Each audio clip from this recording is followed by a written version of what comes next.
इस सेंटेंस का नाम ही क्या है? एक्सक्लेमेटरी सेंटेंस है, ठीक है। इसका अगर हेडिंग यहां दिख रहा है, देखो तो, ठीक, देखिए यहां पे देखिएगा तो इसका नाम ही एक्सक्लेमेटरी सेंटेंस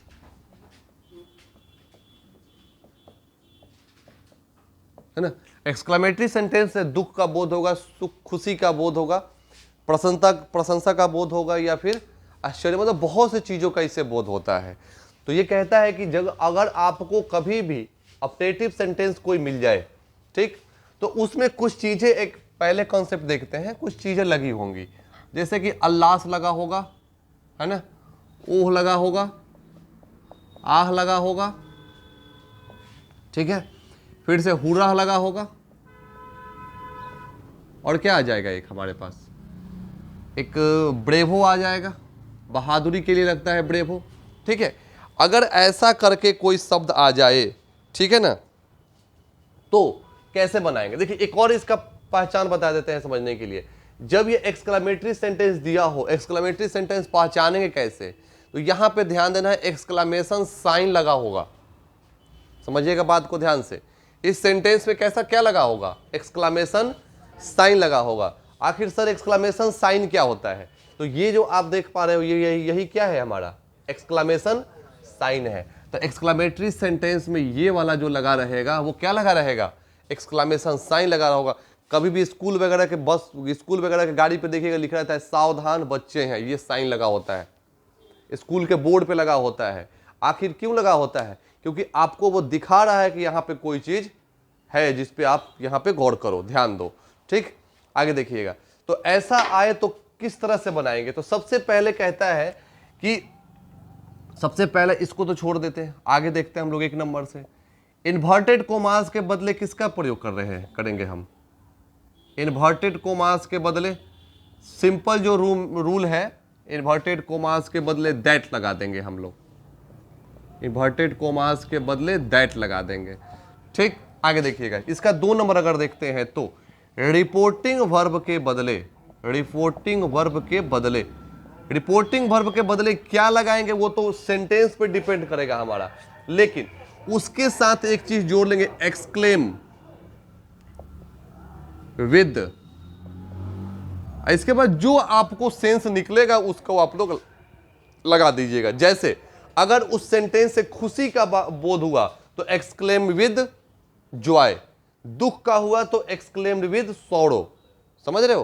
प्रशंसा अगर कोई तो एक्सक्लेम्ड विद अप्लॉज या प्रेज कर देना, है ना। फिर से एक्सक्लेम्ड विद रिग्रेट, पछतावा का बोध होगा तब। गुस्सा का बोध होगा तो एक्सक्लेम्ड विद एंगर, है ना। लेकिन ये एक्सक्लेम कब? जब प्रेजेंट हो तब। लेकिन ज्यादातर आपको देगा पास्ट में, तो इसको क्या बना लीजिएगा आप लोग? एक्सक्लेम्ड विद कर सकते हैं। यहां पे कोई एक निश्चित नहीं है कि यहां पे हम लगाएंगे क्या, लेकिन यहां पे हम इसलिए दे रहे हैं ताकि यहां पे आपको याद होगा कि ये तो लगेगा ही लगेगा, हर चीज में ये लगेगा हमारा, समझ रहे हैं बात को। तो इसलिए आपको आपका अपना अर्थ निकालना पड़ेगा पढ़ करके कि आखिर क्या होगा। बताएं, दुख होगा तो क्या बोले, सॉरो। जब कोई खुशी की बात होगा तो जॉय, प्रशंसा का होगा तो प्रेज या अप्लॉज लगाएंगे, फिर या फिर पछतावा का होगा तो रिग्रेट लगाएंगे, गुस्सा का होगा तो एंगर लगाएंगे, पछतावा हो गया। अगर आश्चर्य का बोध करेंगे तो सरप्राइज लगाएंगे, ठीक है। मतलब कई प्रकार से इसका बोध होगा जो कि हम नोट करवा चुके हैं आप लोग को, ठीक है। अब बदलने का तरीका हम लोग कैसे बदलेंगे, ठीक है ना, आगे देखेंगे। इसका अगर एक एक्सरसाइज देखते हैं तो दिया हुआ सी सेड, ठीक, एक्सरसाइज देखते हैं बना करके, बढ़िया से समझिएगा, एक समझिएगा सब बनेगा। She said comma inverted commas है ना, she said comma inverted commas, oh oh, I have cut my finger, I have cut my finger, ठीक। आगे देखिए, यहां पे देखिए ध्यान देने वाली बात क्या है, बात को समझिएगा। एक्सक्लेमेशन साइन जो दिया हुआ है हमारा इसमें है, लेकिन यहां पे ओह के तुरंत कहां है? बगल में है। ओह के बगल में है ना, ओह के बाद है, पहले कहां से है? ओह के बगल में है। देखिएगा, अगर यहां पे शुरू में दे तो ठीक है, और नहीं तो अंत में एक्सक्लेमेशन साइन होगा ही होगा।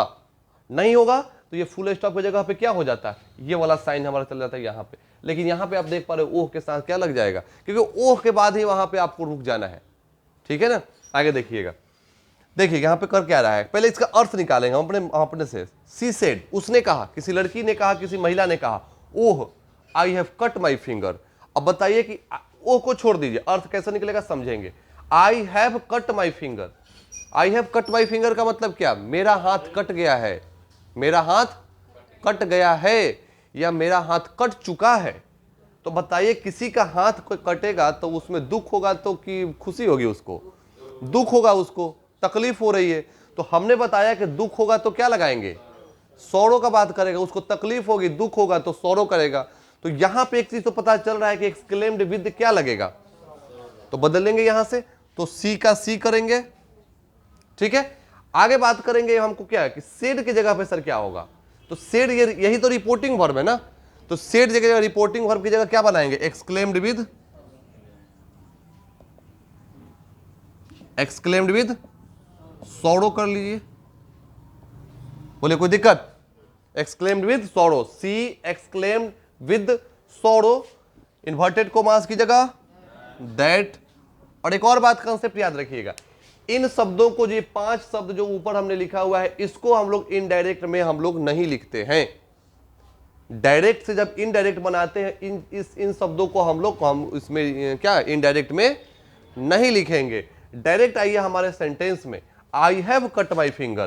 तो आप देखिए आई कौन सा पर्सन, फर्स्ट पर्सन, जाए किसके पास, सब्जेक्ट के पास, आई सब्जेक्ट के पास गया, सब्जेक्ट क्या है यहाँ पे, सी, तो यहाँ पे क्या आ जाएगा, सी का सी।